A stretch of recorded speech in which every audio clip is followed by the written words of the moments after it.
Professor of Sedimentary Geology at UWI, Professor Simon Mitchell, joins us, and he's doing this via Zoom to give us a breakdown on how tsunamis are formed and to assess the Caribbean's risk following a recent tsunami scare in the region. Good morning, Professor. How are you?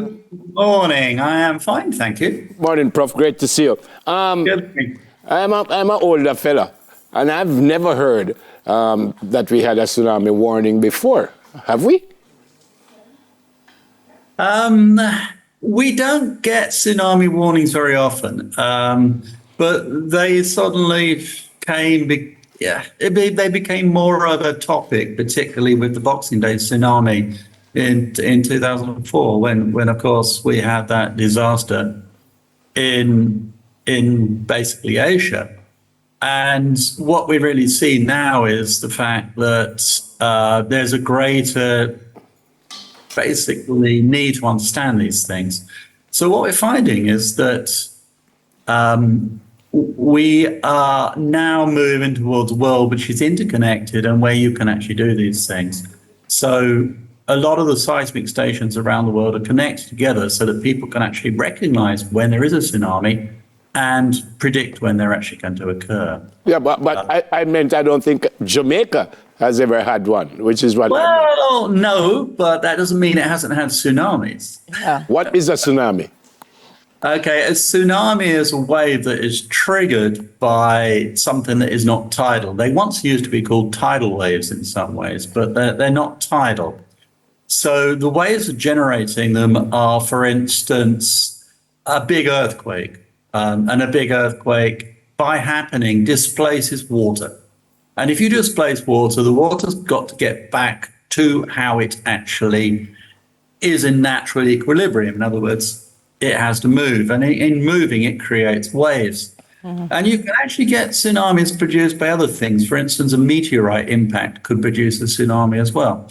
And when the dinosaurs were destroyed, that happened as well. So a tsunami is a response of the ocean or a big lake to an external event such as a fault moving.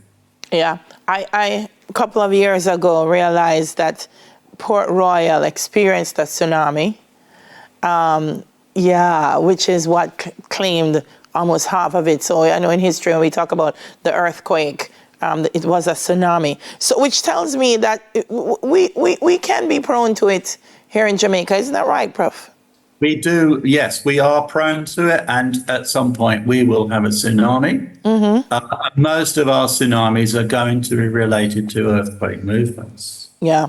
So how not just earthquakes in Jamaica, but earthquakes somewhere around the region, as we heard about, a couple of days ago. So I'm curious as to how scientists determine whether the earthquake has the potential to trigger a tsunami.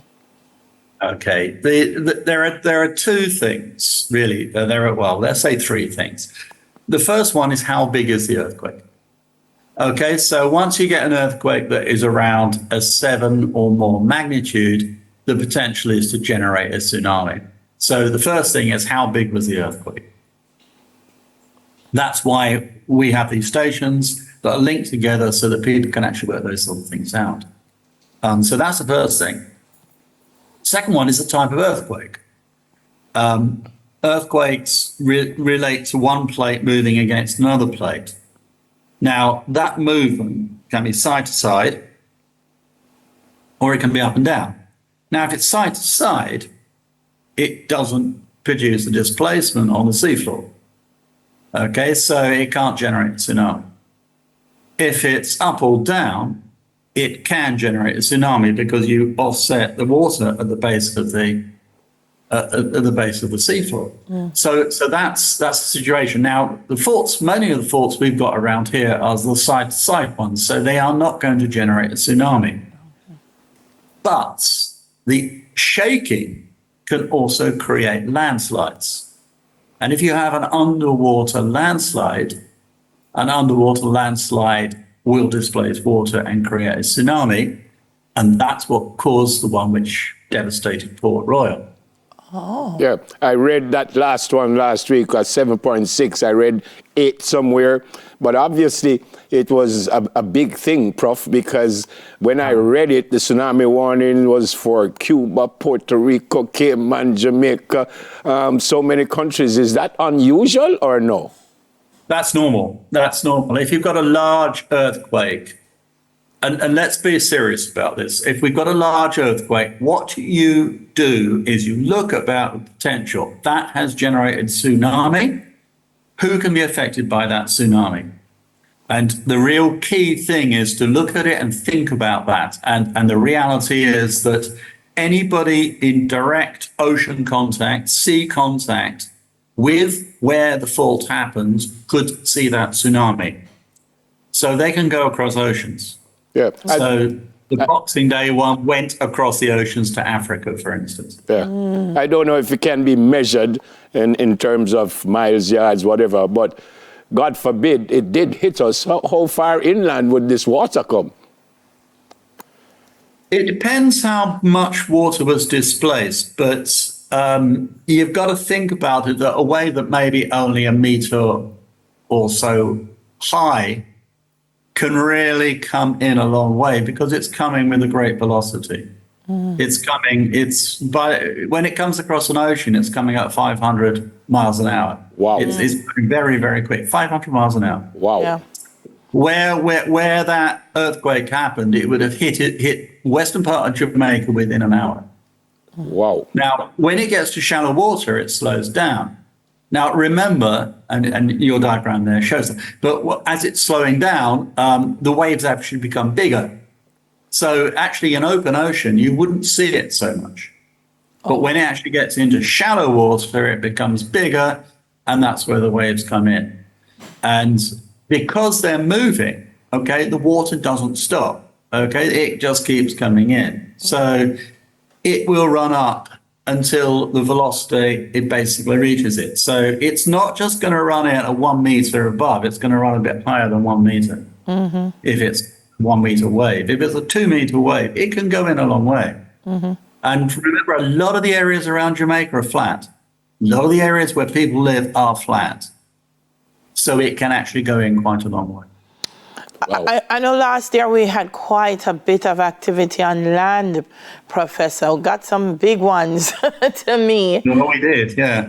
Not as big as this, thank God. Yeah, and I think recently you warned that more tsunami alerts could be coming.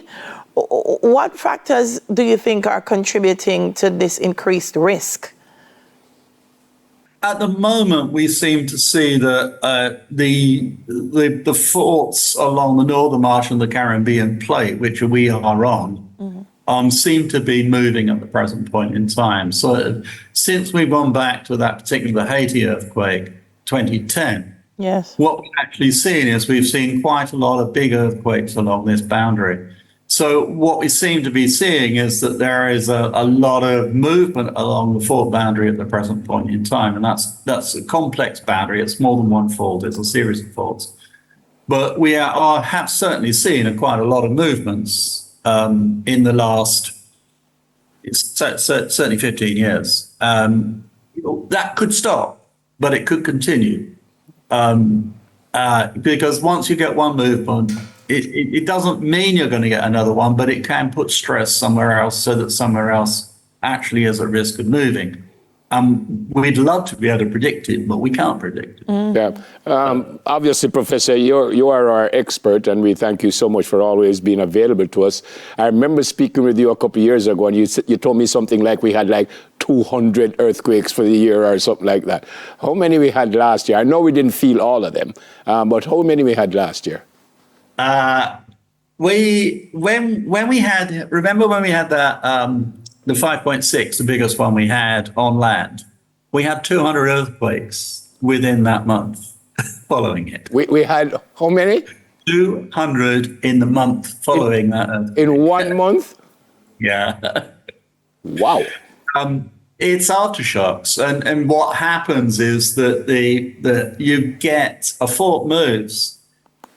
A significant fault moves, and all the little faults around it have to creak into place and readjust themselves because stress patterns have changed. So what you start seeing is that around it, all of the little faults move and they create smaller earthquakes. So you won't necessarily get big ones, but you get some that could be the same size. We even get bigger ones than the first one that generated it. But what you get is you get lots of little earthquakes following a relatively large earthquake. Wow. Thanks again for always being available to us, sir. God bless you and the family. And hopefully we won't need to call you again because we are not. We're not going to have another earthquake. Let's have a nice quiet few years. Really? I pray. Thanks a lot, Professor. All right. Thank you very much. It's our pleasure, Bye-bye. sir. Professor of Sedimentary Geology at UA Mona, Professor Simon Mitchell.